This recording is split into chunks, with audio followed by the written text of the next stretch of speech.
는 고린도 교회 분열에 대한 바울의 권면의 말씀입니다. 고린도 교회 여러 가지 문제가 있었지만 이제 그 문제의 결론이 교회의 분열로 이어지게 되었기에 바울은 그 모든 권면에 앞서 이 분열에 대한 문제를 권면하고 있습니다. 당시 고린도 교회는 바울파, 아볼로파, 게바파, 그리스도파 이렇게 파벌로 나뉘어서 분쟁하고 분열하고 있었습니다. 성도들은 자신들이 선호하는 또는 자신들이 세례를 받은 자신들에게 세례를 베푼 그 지도자를 중심으로 나뉘어서 서로를 비방하고 있었는데 바울은 이 교회의 개척자요 복음의 근본을 강조한 바울을 따르는 사람들이 있었고 또 아볼로파는 학식과 웅변에 능한 아볼로의 이 지혜를 추종하는 사람들이었습니다. 또 게바파는 예수님의 수제자인 베드로의 권위를 중시하는 사람들이었고 그리고 그리스도파는 인간적인 지도자를 배척한다는 명분을 가지고 있었지만 실제로는 자신들만이 가장 영적이고 우월하다 주장하는 사람들이었습니다. 그러나 고린도 교회가 겉으로는 이렇게 자신들이 선호하는 지도자들을 중심으로 나뉘어져 있었지만 고린도 교회가 분열하게 된 진짜 원인은 아이러니하게도 교인들 사이의 열심과 그로 인한 시기와 분쟁 때문이었습니다. 즉 고린도 교회 성도들은 교회 지도자들의 그 권위의 뒤에 숨어 있어서 누가 더 영적으로 우월한지, 누가 더 교회를 위하는 사람인지, 누가 더 교회에 더 중요한지, 누가 더 교회에 공헌을 하는지라는 것을 따지며 경쟁하고 있었던 것입니다. 이런 고린도 교회의 분열상이 오늘날 우리 현대의 교회들에도 이런 모습이 있습니다. 물론 겉으로는 어떤 지도자들을 중심으로 파벌로 나뉘어 있지는 않지만 우리의 마음 가운데 내 의견이 저 사람보다 훨씬 더 합리적이고 낫다라고 믿는 순간, 또 내가 저 사람보다 더 교회를 위해서 헌신하고 내가 더 잘하고 있다라고 착각하는 순간 우리는 다른 사람을 비난하고 또 파벌이 아닌 파벌을 만들어서 분쟁을 하게 된다는 사실입니다. 교회의 분쟁의 원인이 실상은 바로 여기에 있습니다. 내 생각이 저 사람보다 옳은데 저 사람이 자기 생각대로 한다고 생각하는 것이죠. 내 생각이 더 합리적이고 내 주장이 더 교회를 위한다고 생각하는 것이죠. 내가 더 교회를 위하고 열심히 했는데 저 사람이 나보다 더 인정받는다 생각하는 그 우리 안에 있는 열심과 그 열심으로 말미암은 시기와 이 질투가 결국은 교회의 분쟁과 분열의 원인이라는 것입니다. 바울은 이러한 교회의 분쟁에 대해서 예수 그리스도를 중심으로 몇 가지 중요한 권면을 하고 있습니다. 이 바울의 권면은 오늘날 우리에게도 너무나도 중요한 부분입니다.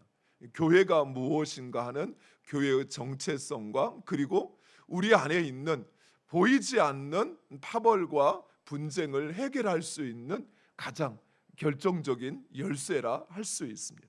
첫 번째, 교회는 분쟁하는 공동체가 아니요 한 마음으로 하나 된 공동체라는 사실입니다.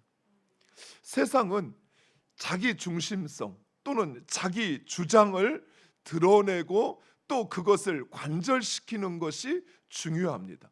그러다 보니 주장이 다른 사람 또는 각각의 중심에 자기가 있다 보니까 대립하고 분열할 수밖에 없는 특성을 가지고 있습니다. 우리나라 정치를 보면 그러잖아요. 크게 뭐 2개, 3개 정당으로 나뉘어져 있지만 또 그 정당 안에서도 보면 어떤 지도자들을 중심으로 끊임없이 파벌을 만들고 계파를 만들고 그러면서 대립하는 것처럼 세상은 그럴 수밖에 없다라는 것입니다. 왜냐하면 그 중심에 자기가 있기 때문에 그래요. 그리고 자기의 주장이 가장 항상 옳기 때문에 그렇습니다. 우리가 선거 때가 되면 사람들이 그런 이야기 하죠. 찍을 사람이 없다고. 그럴 수밖에요. 왜냐하면 자기 마음에 가장 합한 사람은 자기밖에 없으니까요. 내가 원하는 것, 내가 바라는 것, 내 의견과 같은 사람은 물론 어느 정도 같다라고 볼 수 있지만 대부분 정치 선거에 나온 후보들은 나와 같지는 않거든요. 모든 면에서. 그러니 찍을 사람이 없는 것이지요. 이처럼 세상은 파벌로 경쟁하고 대립할 수밖에 없습니다. 그러나 교회는 예수 그리스도의 이름으로 모인 곳입니다. 따라서 같은 고백, 같은 마음, 같은 뜻으로 하나 되는 공동체라는 사실입니다. 이것이 바로 교회가 세상과 구별되어지는 가장 핵심적인 특징입니다. 교회는 예수 그리스도의 몸입니다. 그래서 결코 나뉠 수 없으며 교회에서의 분쟁은 용납될 수 없다는 사실입니다. 교회는 세상의 조건이나 동기로 세워진 조직이 아닙니다. 자, 우리 한번 마음을 모아서 좀 이런 서로를 돕고 섬기는 이런 집단, 이런 공동체 하나 만듭시다 해서 만들어진 것이 아니라는 것이. 교회를 목사가 세웠든 장로가 세웠든 소수의 개척 멤버가 세웠든 간 그들이 교회라고 하는 곳을 세울 때 그 중심에는 자신이 있는 것이 아닙니다. 오직 예수 그리스도가 있는 것이죠. 교회는 예수 그리스도의 십자가 보혈로 생명을 얻은 새로운 피조물, 그들의 유기적인 공동체입니다. 새로운 피조물이라는 것은 단순히 우리가 예수 그리스도로 새롭게 태어났다라고 하는 것에만 의미가 있는 것이 아니라 새롭게 태어났는데 새롭게 태어난 우리는 옛사람인 이전의 과거와는 완전히 다른 사람이라는 것이. 어떻게 다르냐? 상대방이 없이는 결코 살 수 없는 유기적이라는 말은 마치 이 손가락이 손바닥에 연결되어 있고 이 손은 손목에 연결되어 있고 손목은 팔에 연결되어 있는 것처럼 이렇게 연결되어져서 존재한다는 것입니다. 새롭게 태어났는데 새롭게 태어나고 보니까 나만 덜렁 한 생명으로 단독적으로 존재하는 것이 아니라 새로 태어났는데 새로 태어난 이 존재는 예수 그리스도를 머리로 하는 온 몸이 온 지체가 연결되어진 유기적인 존재라는 것입니다. 이것이 새로운 피조물의 특징입니다. 따라서 우리는 나뉘어지거나 분리될 수 없다라는 것이. 생각이 다르다고, 의견이 다르다고, 주장이 다르다고 해서 나뉘어지거나 분리되어질 수 없다라는 것입니다. 몸이 나뉘는 것은 단순한 상처를 입는 것이 아니라 죽음을 뜻하는 것입니다. 팔과 다리가 몸에서 떨어져 나가는 것은 생명의 단절이자 죽음을 의미하는 것입니다. 몸을 떠나서 내 손이 단독적으로 존재할 수 없는 것처럼 이처럼 공동체를 떨어져 나간다라는 것은 결코 그냥 상처받고 끝나는 문제가 아니라 죽음을 의미한다는 사실입니다. 사랑하는 성도 여러분, 내 옆에 있는 내 앞뒤에 있는 성도는 나와 성향이 맞아서 그래서 형제가 된 것이 아니에요. 세상을 사는 방식이나 생각이 같아서 그래서 우리가 하나가 되는 것이 아니라는 것입니다. 우리는 그리스도의 피로 맺어진 가족이 된 혈연 공동체라는 사실입니다. 따라서 교회 안에서 세상적인 지연이나 학연 또는 내 생각이나 취향이 같은 조건을 따지거나 나의 마음에 맞는 사람들만의 그 그룹을 만드는 것은 결코 해서는 안 된다는 사실입니다. 그것은 스스로 교회를 교회되지 못하게 하는 것이에요. 그리고 세상 어디에도 나와 마음이 맞는 사람들만의 공동체는 없습니다. 나와 마음이 맞는 사람들을 모아서 공동체를 세운다고 한번 해봅시다.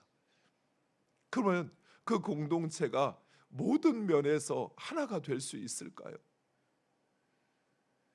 그토록 사랑해서 주변의 반대도 물려하고 그래서 부부가 된 사람들조차도 그런 사람들조차도 세월이 지나면 그들 안에 서로의 차이와 다름이 나타나서 도저히 저 사람하고 살 수 없다. 이게 갈라서는 게 인간의 모습입니다.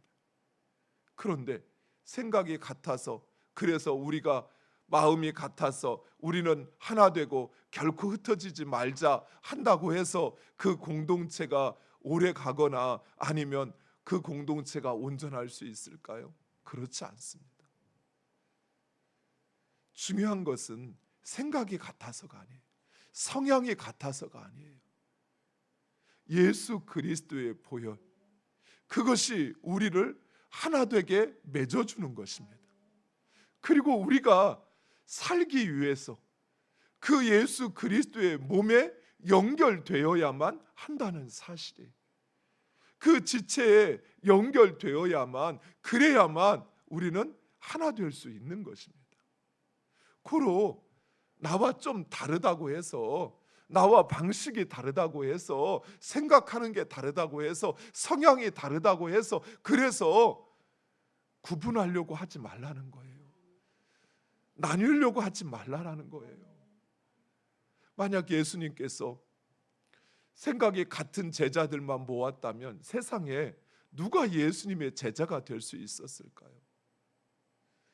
예수님의 방식과 같은 사람, 그런 사람들을 모으려고 했으면 세상에 누구도 예수님의 제자가 될 수 없었습니다.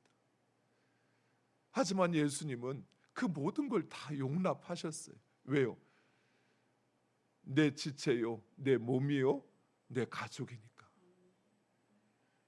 그래서 예수님은 다른 제자들을 용납하셨고 품으셨고, 심지어 예수님을 부인하고 도망쳤던 제자들임에도 불구하고 그들에게 찾아가서 다시 그들을 용서하시고 그들을 주님의 제자로 삼으시어 그 길을 가게 하신 것입니다.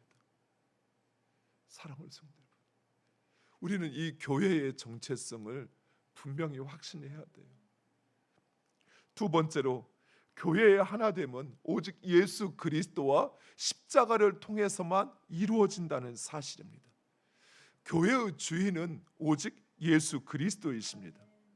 우리가 자원해서 교회에 나온 것 같지만 교회는 하나님께서 미리 택하신 자들을 예수 그리스도를 통하여 부르시어 예수 그리스도의 몸이 되게 하셨습니다.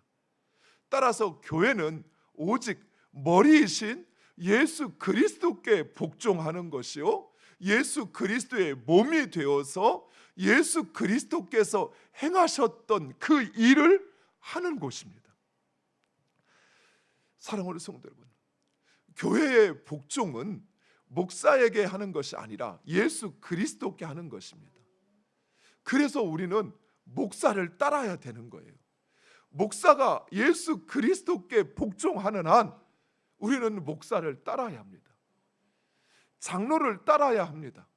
장로가 예수 그리스도께 복종하는 한 장로를 따라야 돼요. 권사를 따라야 돼요. 권사가 예수 그리스도께 복종하는 한 우리는 그 권사를 존중하고 따라야 됩니다. 교회의 질서는 바로 여기에 있습니다. 그리고 어느 누구도 예수 그리스도의 몸이니까 존귀에 존귀받고 하대받는 결과를 낳아서는 안 된다는 사실이에요.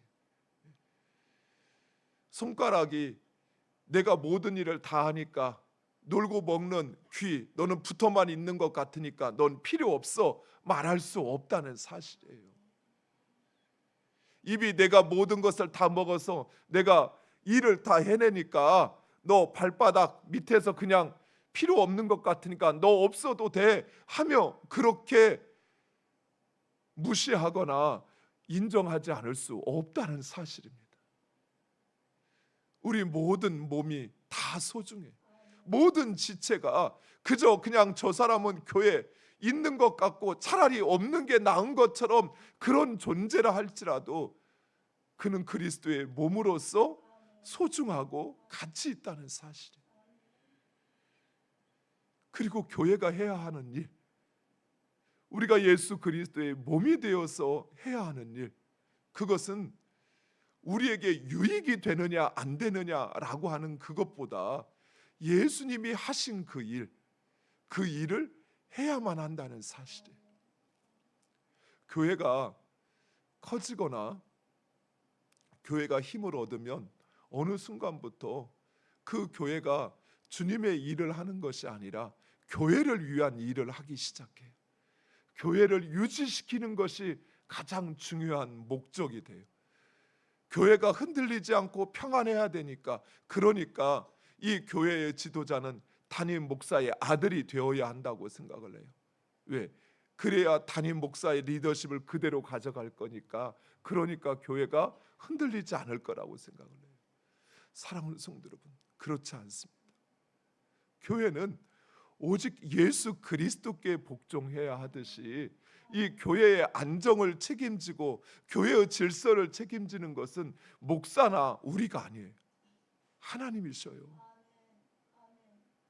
우리는 다만 하나님께서 예수 그리스도를 통해서 하셨던 그 일, 우리 교회는 바로 그 일을 해야 하는 것입니다. 세상에 복음을 전해서 듣든지 아니 듣든지 복음을 전해서 그리스도의 구원을 세상 가운데 선포하는 일, 이 일을 교회는 끊임없이 감당해야 한다는 사실입니다. 또한 교회의 하나 되면 결코 인간의 말이나 지혜로 되어지지 않습니다.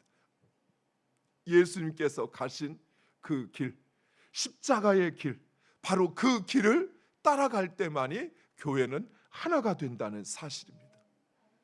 오직 십자가의 지혜, 주님이 가신 그 길만이 우리를 하나 되게 하며 그리고 예수 그리스도로 살게 한다는 사실입니다. 십자가의 도, 주님이 가신 그 길은 멸망하는 자들에게는 미련하게 보입니다. 하지만 구원을 얻은 우리에게는 하나님의 능력으로 여겨진다는 사실입니다. 우리가 십자가를 지고 그리고 주를 따를 때 우리는 진정 하나가 될 수 있습니다. 사랑하는 성도 여러분, 우리 공동체가 하나 되는 것은 내가 옳은 뜻을 갖고 있으니까, 옳은 생각을 가지고 있으니까 나를 따르면 하나가 되는 게 아니라는 것이에요.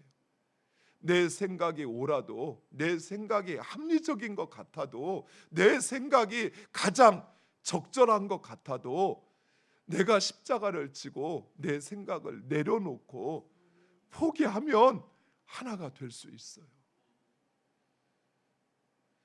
내가 교회를 위해서 가장 열심히 하니까, 그러니까 내가 중심에 서서 내가 이끌어 가야 한다는 그 생각, 내 뜻대로 해야 한다는 생각 내려놔야만, 그것을 포기해야만, 그래야만 교회는 하나 될 수 있다는 사실이에요. 교회의 하나됨은 바로 거기에 있어요. 주님이 자신을 온전히 내어주었을 때, 십자가에서 자신의 모든 것을 포기하셨을 때, 그랬을 때 우리가 하나가 되었던 것처럼, 사랑하는 성도 여러분, 우리 하나됨은 여기에 있어요. 나를 포기하지 않으면 우리는 결코 하나 될 수 없어요. 근데 문제는 나를 포기하는 게 우리 마음에는 그게 미련한 것처럼 생각되는 거예요. 그게 어리석은 것처럼 생각이 되는 거예요. 그래서 그것을 포기하지 못하는 것이죠. 그렇게 해야만 된다고 생각하는 거예요. 그런데 그것을 포기해야만, 그래야만 비로소 교회가 하나 될 수 있는 것입니다. 사랑하는 성도 여러분, 옳은 것을 하는 것보다 예수 그리스도로 하나 되는 게 더 중요합니다. 왜냐하면 하나님의 의가 우리의 의보다 더 낫기 때문에 그렇습니다. 가장 합리적이고 효율적인 것을 선택하는 것보다 하나 되는 것을 선택하는 것이 최선입니다. 왜냐하면 하나님의 지혜가 나의 지혜보다 더 탁월하기 때문입니다. 그 하나님께서 우리에게 하나 되라고 말씀하십니다. 사랑하는 성도 여러분, 온전히 연합하여 하나 된 것을 지키는 우리 모두가, 우리 교회가 되기를 간절히 축원드립니다. 기도하겠습니다. 아버지 하나님 감사합니다.